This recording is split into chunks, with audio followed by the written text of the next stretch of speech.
ایک مسئلہ اور ہے۔ وہ کیا ہے میرے سلطان؟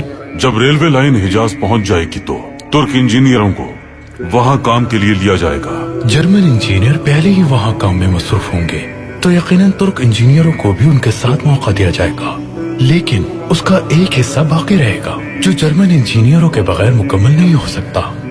مقدس سرزمین پر غیر مسلم نہیں جا سکتے کراسو افندی، ٹھیک ہے۔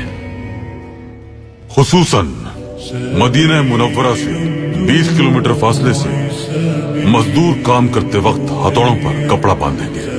وہ کیوں میرے سلطان؟ کیونکہ پیغمبر اکرم صلی اللہ علیہ وآلہ وسلم مدفون ہے وہاں۔ اس کی وجہ یہ ہے کہ شہر مدینہ ان آوازوں سے پریشان نہ ہو۔